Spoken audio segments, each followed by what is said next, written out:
Hello, my name is John Peace with the Rural America Rising podcast. And today I have some guests, and it happens to be my Rural American Rising fellow board members. Let me go around the table here. Kim, you want to introduce yourself to everybody? I'm Kim Shapetto. I'm married 40 plus years, have one son. He's very political, but we won't go there. He's a hot Democrat, but he doesn't always say that, but he's an awfully good. I always say he should have his own podcast thing going for politics, but he doesn't. So I've just recently retired. I spent 5 years in the circuit court system in Loudoun County, started their jury management system. They do a 1 day, 1 trial. Then I moved back to Southwest Virginia, went to work at Virginia Tech, and went to work for the transportation fellow, Ray Patel, at that time. And he was tapped under Warner's first governor's time stint, and he was the interim commissioner of transportation. So I was there for 4 months while they did a search for a permanent transportation person, because transportation was very much under attack at that point. Came back and went to work again for Ray and stayed at Virginia Tech for about 18 years, close to, and then 6 years at Radford University. I worked for the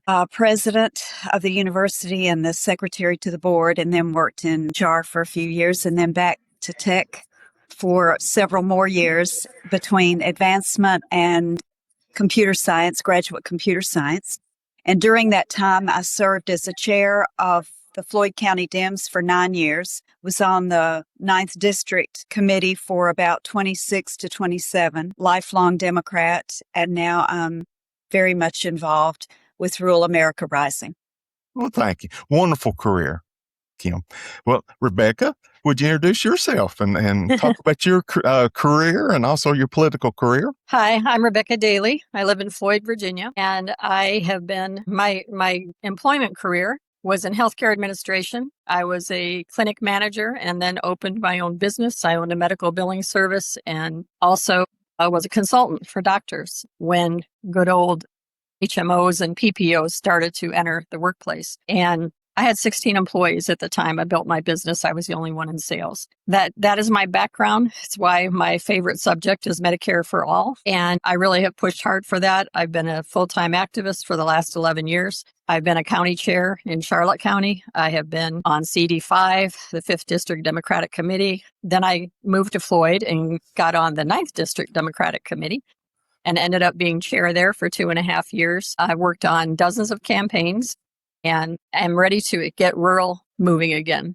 We need to bring Democrats back to rural Virginia. Absolutely. As we all know, we need a lot of help in rural America.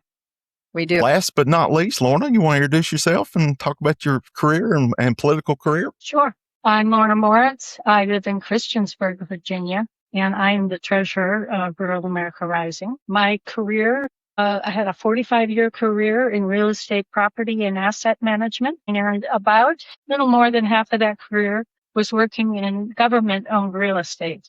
First as a consultant, primarily to transportation-related agencies across the United States, primarily in Massachusetts, and with the transit system there, as well as transit systems in Chicago, San Francisco, and transportation agencies in Virginia, North Carolina, and New York.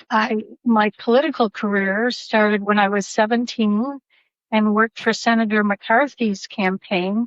I was at the 1968 Chicago Democratic Convention in the Conrad Hilton when the riot was going outside. So, yes, I've been a lifelong Democrat. My family have been Democrats and also union active. I was in a union.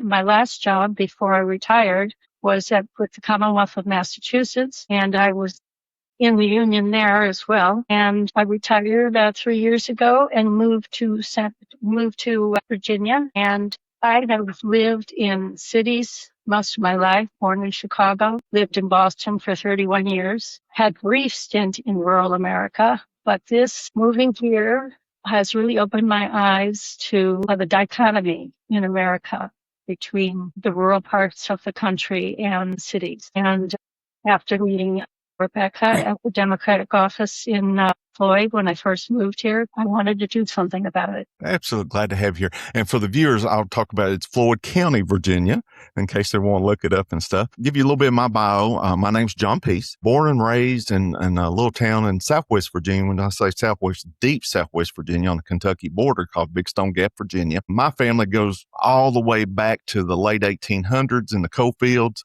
My great-grandfather was a coal miner, and in the 20s, 30s, and 40s, he was an activist in the UMWA and really promoted that through the coal fields. And then my grandfather, who pretty much raised me, I grew up on the family dairy farm. He was a coal miner for a while and then had the opportunity to go work at a dairy farm here in Big Stone Gap that had a milk processing plant. And then he eventually bought this farm in 1972 from the owner when he retired. I went to Virginia Tech. I spent 30 some years in professional sales, everything from agriculture to when I moved back here and was farming part-time, I was doing insurance sales with Farm Bureau. And so I've had a life in professional sales. My political career, it was almost a little bit over 2 decades ago.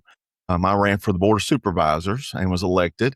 And I was also chairman for the first year of that, and which kind of mirrored because my grandfather was in the 1970s was also on the Board of Supervisors. So kind of a family tradition to be in politics. And, main thing I'm excited about Rural America Rising is we have experienced firsthand about how much help rural Democratic candidates or independent progressive candidates need. And it's very lacking